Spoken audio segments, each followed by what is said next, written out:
Hello, welcome to the Becky and Boca Show. I am here with one of my favorite local doctors. I was going to say famous because you're famous too in Boca. Dr. Steve Fagien, ocular plastic surgeon. Am I saying that right? You are. Perfect. Okay, and we were talking in the green room about some of the latest things in cosmetic medicine. And a couple of things I found interesting was the new neurotoxins. Yes. Now, I've heard that there's a new Botox out Yes. there that's going to be less expensive. It might be and more available to the masses. So Botox has been the number one most successful injectable agent. And we're using Botox as a noun, even though it's a Yeah. it's an It's actual a name. verb. I've been Botoxed. Okay. I mean, so and I have not actually, but most people have been, certainly here in Boca Raton. Oh yeah, I don't know anybody that doesn't. Yeah. So what's interesting is it was a blockbuster. You know, the history is the people that actually discovered it were good friends of mine from Canada. Okay, And it was an accidental discovery, like most great things in medicine. they were using it for something else. One of their actually receptionists had facial spasm, so it's Okay. great for muscular spasm. And they noticed that she looked better. Oh, so she got her. And that was the pivotal report about the improvement of facial wrinkles was their accidental discovery on one of their employees. So the rest is history. It was actually not owned by the company who owns it now, which is Allergan. Right. And they wound up buying the patents for pennies on the dollar because Wow. there wasn't any cosmetic indication. They bought it before, That it would work, before yeah. the discovery. Okay. And then it became the biggest injectable blockbuster really in human history. Mm-hmm. So And now it's popular for men. men, That's a really up and coming. millennials, you know, it's like... Yeah, why are young people doing Botox? So young people are doing it mostly because of the Kim Kardashian followers and so forth, but mostly for preventative and maintenance. Yeah, So so they you never believe, get- and there is some good evidence to suggest that long-term effects of using it prevents the onset of wrinkles. So Right. you're basically getting it like most prophylactic therapies before it occurs. Mm-hmm. So that's why millennials are doing it. And they're a different group too, obviously, for a lot of reasons. But anyhow, back to the new ones. new toxin. There's been several in the U.S. other than Botox. One was Dysport and one was Xeomin. Yeah, Which have been- okay. Been reasonably popular. I think but I've have- tried both of those. Yeah, and neither have captured the popularity of Botox. And why is that? Because Is there a difference? yes, there is Okay. definitely I a thought difference. so too when I tried them. Which most of the companies, when they first launched their products, fail to acknowledge or admit. They said it was the exact same thing. They always do. They Yep. say this is exactly like Botox, and then most of us who use it after treating a few patients, it's very obvious. They're all good. And by the way, I did the FDA studies for all of them, Okay. including the new one, which we'll talk about if you'd like. All right. But they all have their own, what I call personalities. They all work a little differently. They're similar effects, but not identical. Okay. And you have to understand those effects in order to get the best results. So, and many practitioners, obviously, they know the differences. So, despite the two new ones until recently, the two newer ones than Botox, Okay. the immense popularity still shifted always to Botox. Yeah. They had the largest market I share think of all the I neurotoxins. liked it better, I think. I'm trying to remember. Yeah, which. in the U.S., interestingly, Okay. and there's other reasons why others are popular elsewhere. So they haven't captured market share, and all the companies come out with, well, you know, there's something called considerers. Those are those individuals that are considering doing treatments, but haven't really taken the leap of faith to do Right. it. I know a lot of those. And so of Nobody all- in Boca, but nobody in Boca. other We have the places. highest rate of takers here of doing treatments than most places. You know, Beverly Hills, New York, Yep. and Boca Raton, In Boca and Raton. South Florida. in That's general. absolutely true. You go to the Midwest or something, and Not very the few people. Well, so U.S.-wise, considerers are a large group of potential women who would do it. If the price came down? That you see, I always knew Becky was the smartest. It's absolutely true. So my point was getting at was the companies try to market to certain segments of the population in an attempt to attract new users. Right. And I sit on every medical advisory board for all of these companies. And I'm one of the lone people that get up and say, listen, you can market all you want. The main reason less than 10% of considerers have done neurotoxins, Botox, for instance, is because they can't afford it. Less than 10% of the Less than considerers. 10% Okay. of considerers in the entire U.S. Those that say, you know, I'd like to do Botox, I would definitely do it if. And But I also hear a lot of people say they're afraid of needles, but I think if they could afford it, they might not be afraid of needles anymore. Those are all secondary reasons. Okay. The fear of going to a doctor's office. Yeah. That's why, frankly, med spas have become so popular. Ah. The fear of needles, the fear of bruising, the fear of looking weird. Those are all great reasons why people don't do treatments. But the number one reason, in my opinion, and it's proven to be true, is they can't afford it. You got a mother with 3 kids, and both mom and dad are working. Injectables are not a high priority. Right. And I understand that. So back to the new drug. The new drug is the closest medically of all the other drugs. As I said, they all have their own personalities. Oh, even more so than Xeomin and... much closer. So what happens is the personality of these drugs relate to their manufacturing. They all have a similar effect once they're in the body, but they're not identical. Yeah. And I always say this, is manufacturing relates to performance. So once you inject them or once you mix them or reconstitute them, they come in a freeze-dried typical container, and then you have to mix it with saline. It changes a little bit. Okay. And the 2 that have been here other than Botox were good, but they're structurally a bit different. Okay. The new one is structurally So the identical. new one that costs less is structurally closer to Botox. Right. So this is very interesting. So I did the FDA studies, as I did for all the other toxins. And we were very impressed, but we only treated the frown lines. Some people call 11s, in between the brows to get rid of the vertical frown lines. It performed very well. I mean, and most of us centers in the U.S., and there were several, and I was one of them, one of the only ones. I think I may have been the only in South Florida. We said this works really well, and I've done all of them, and I've done even ones I know that everybody that's listening and watching is wanting to know how much less does it cost than regular Botox. So the hope is that by making the product slightly less expensive to the physician, which is not panned out yet, although because when they first came out as a publicly traded company, it was going to be the identical price for Botox. Okay. So they realized the competitive edge here is going to be pricing. Absolutely. People are waiting for that. And so I think, if anything, this competitor that works as well will stabilize prices. What's happened is most of the companies raise their price every year. Oh, okay. So you say, and when you own the neurotoxin industry, you can name your price because you have to buy it. So I think this will stabilize prices. The drug works the same. I think most injectors. I was on a webcast last night with another colleague here, a dermatologist and good friend in Delray Beach. I think most injectors, whether you're a nurse injector or you're a physician injector, probably charge the same. Who can inject in the state of Florida? A nurse practitioner? Nurse practitioner, Okay. physicians, PAs. Okay, just those 3. Now, okay. Physicians is any physician, and dentists. Dentists too. Yeah, Yes. I knew that. So, a lot of Psychiatrists? people, well, technically? I think we may have talked about this once before. So I can say this, even though it's completely off-label, Botox will be approved for major depression. I had heard that. So, Okay. so this is, I can tell, this is going to become a neurotoxin show. Does it work? We could spend an hour talking about neurotoxin. So I actually was asked. Does it work? I mean, do they inject it in the face for depression? Yes. Oh, boy. So that I means you could get it covered by your insurance. Well, migraine headaches too. So people stretch that Right. into, I have migraine headaches and I need to get my Botox injections. I actually trained psychiatrists when they first made. So what you do is you do these pivotal trials before anything goes through the FDA. And It's called proof of concept. You have to prove that the concept even has legs. All right. So there was a dermatologist who was married to a psychiatrist, and Okay. the dermatologist actually realized that her patients seemed to be happier. Now, the typical argument is, I Who look wouldn't better. be happier when you I get look Botox? better. I'm happier. I'm always happy. So that was the leading excuse for why Okay. people Why seem people to be are happy. happier. Yeah. Turns out that that's not the whole story.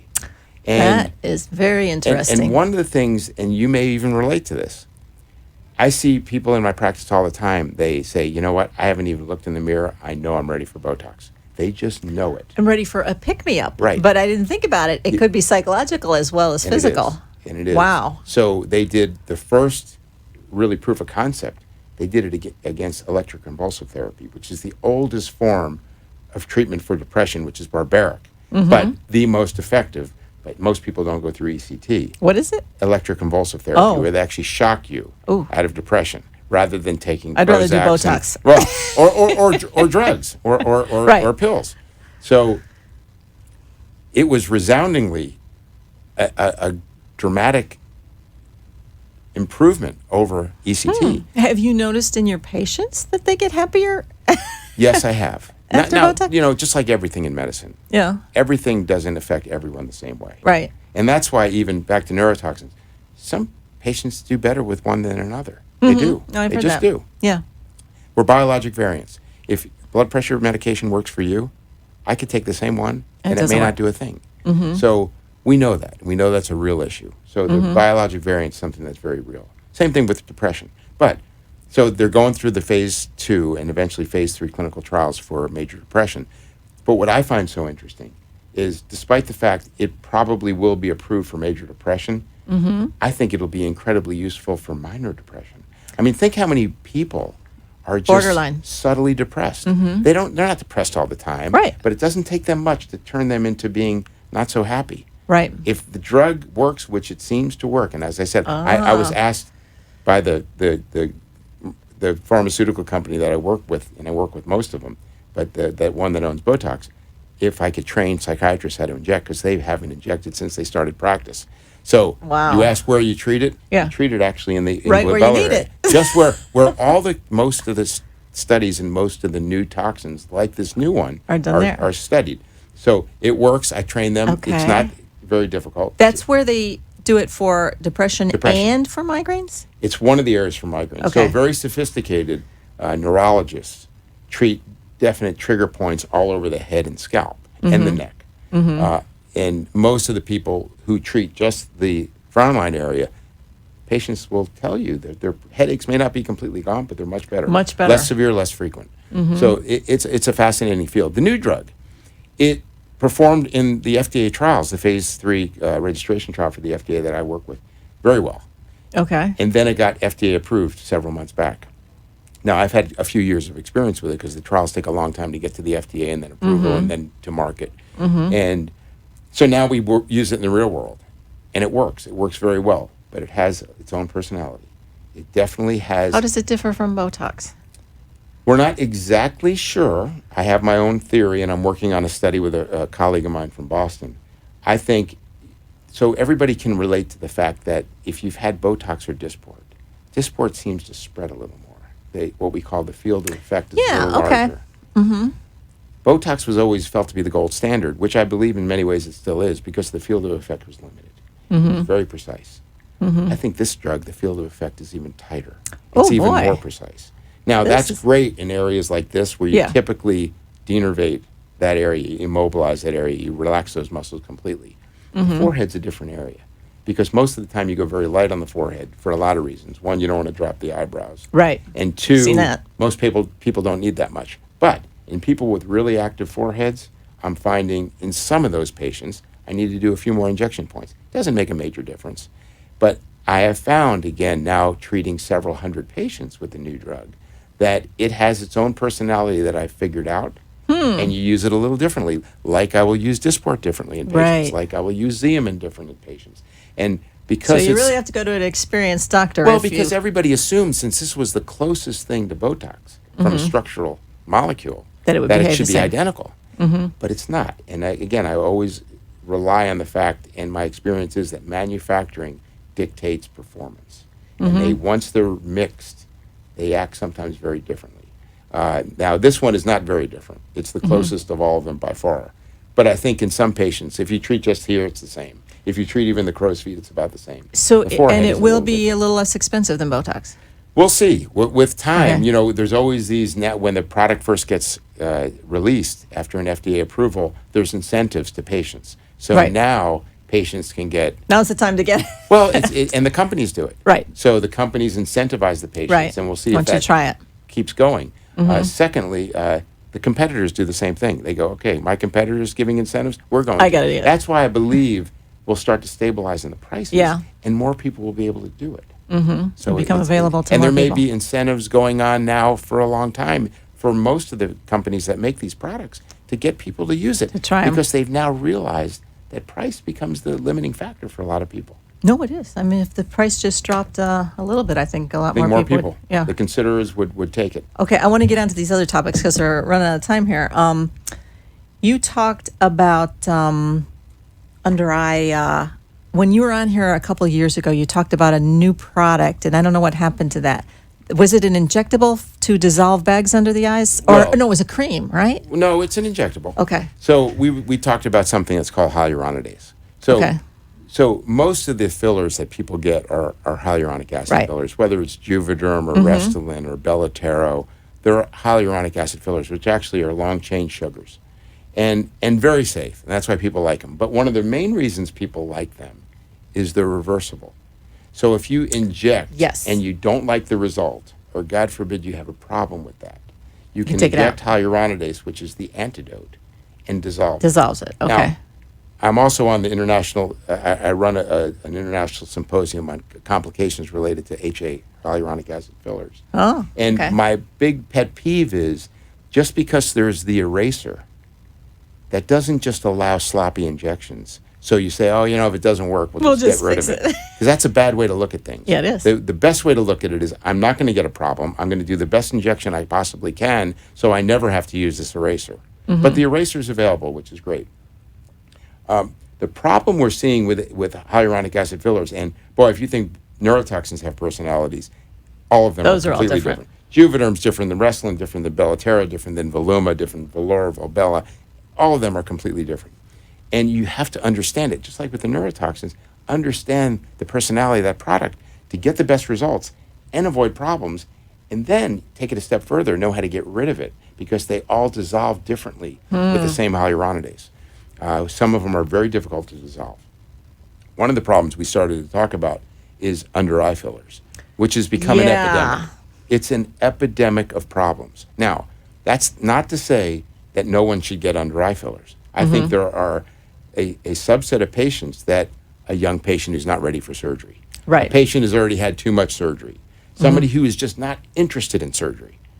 I think those patients are candidates for fillers. I'm a little biased because I'm an eye guy. Eye surgeon, and I think yes. the best long-term result for under eye shadows and bags is surgery. Just take it out. It's long-term. It lasts. You know what you're getting, I tend to agree with you, but a lot of people are afraid of surgery. and they are. Not me. But let me say that I see at least 2 or 3 patients each day in my office that have come to me to have their eye surgery, have their bags improved, have the appearance of the lower lids and upper lids improved, that have had fillers. And some of them have problems that cannot be fixed. Because of the fillers. Yes, because what Okay. happens is people see shadows. That's what they see, dark Yeah. circles. Yeah, I have dark circles, I have shadows. What do I do? And since everybody can inject, you just mentioned it, whether it's a nurse, a PA, a dentist, a plastic surgeon, a dermatologist, Possibly a psychiatrist. a psychiatrist, honestly, family practice, OBGYN, everybody's in the business now. I get it. They're all doctors and healthcare providers, and they have the legal authority to Yes. inject. And there's all levels of talent. And some of them, even nurse injectors and so forth, are superb. Yes. So I'm not in the camp of saying you shouldn't do it because you're not qualified. I think you can be trained to do good, safe work. Anyone, if they have the talent. And so, because people have this problem of dark circles, which is so common. I mean, a lot of people Yeah. complain about it. You Right. know that. You see them. You're friends of ours. Yeah. We all want to know what they And can they do want a about it. simple solution, and they go to someone who doesn't do surgery, and the only option they have for Right. them is fillers.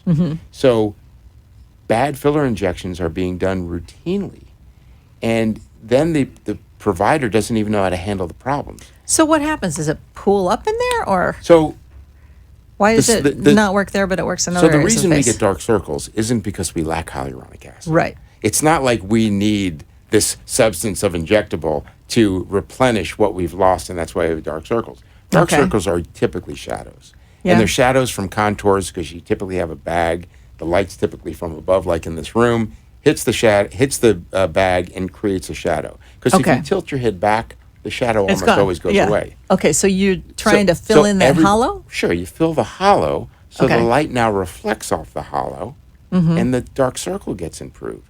The problem is we're creating abnormal contours. People's lower lids are not convex. They're not Oh, convex. okay. They're actually slightly concave. And when there's not a bag there, you restore that slight concavity, and then the light reflection is uniform.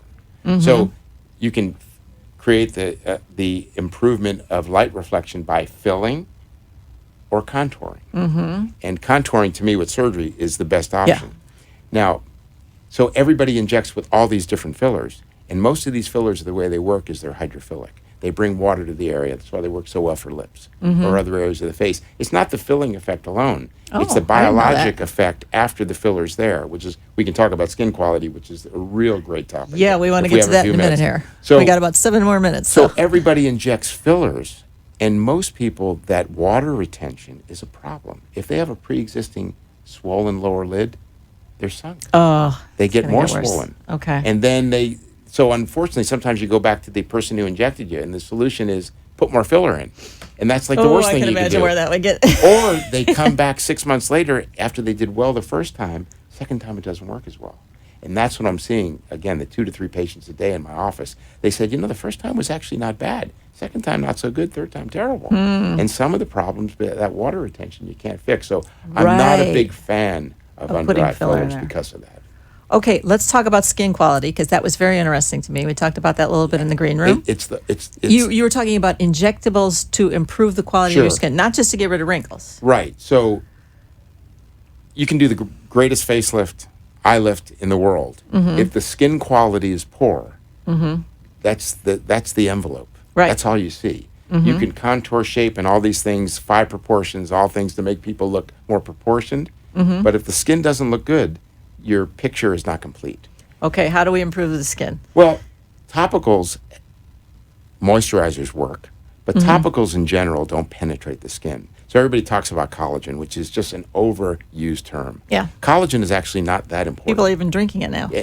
I'm telling you, it does very little drinking it I'm or sure. ingesting it, tablets and all that. So collagen is a scar. Creating collagen is not necessarily what we want. We want to create elastin. We want to create things that make the skin more elastic and more Okay. like it used to be. What happens, people hate this analogy, but it's like the leather seats in your new car. In, out, and all of a sudden those nice plump seats have lots of folds and wrinkles in them. That's what happens to the face with movement. So the only way to fight that off is to improve and restore the lost substances, Okay. which is So what are mostly you elastin. injecting in there? Several things.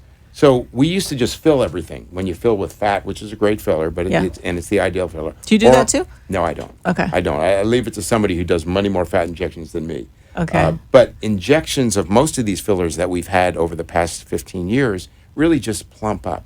They're not really meant to be placed in the skin, even though they're classified by the FDA as dermal fillers. I did a study with Allergan, the biggest farm company, the maker Yeah. of Botox, where injecting Juvederm diluted actually improves the upregulation, meaning creating new elastin and collagen. And Wow. that becomes ultimately important. So now all the pharma companies that have injectable products are trying to figure out how they can make these products that upregulate the body's ability to make new elastin, to make new collagen, which is not the only thing you need, to make new what we call ground substance, to make the skin soft, more hydrated, more elastic. And that's important. And again, Yeah. most of the companies now have embraced that, and they realize skin quality is incredibly We important. only got a couple of minutes here. So this is an injectable. Injectable. And can you use it on the whole body? or Well, just- it'll work anywhere where there's skin. The problem with most injectables in the body is it gets very expensive. I was the- going to say, yeah. The nice Take thing your about the face face, times like with, 30. you can wear clothes and cover some of the Right. body things you don't like, but the face is there. Right out And there. You wear makeup, but it doesn't really improve skin quality. Yeah. And then what about the sun in Florida? Right. So, so injectables for skin quality have become the mission of most of these companies to have one. Anything good to prevent sun damage? You have anything other than just sunscreen? I'm not a big sunscreen fan, interestingly, Oh, don't because like I it? have Okay. my own feeling about what sunscreen long term does. Okay. And unfortunately, like the eraser for hyaluronic acid, people overexpose themselves in the sun, assuming they're protected with Yeah. sunscreen, and they get overexposed in a way that the sunscreen doesn't always completely protect them. Zinc oxide's the ultimate because it's best. complete Okay. opaque, it's white, it's actually a bit of a moisturizer.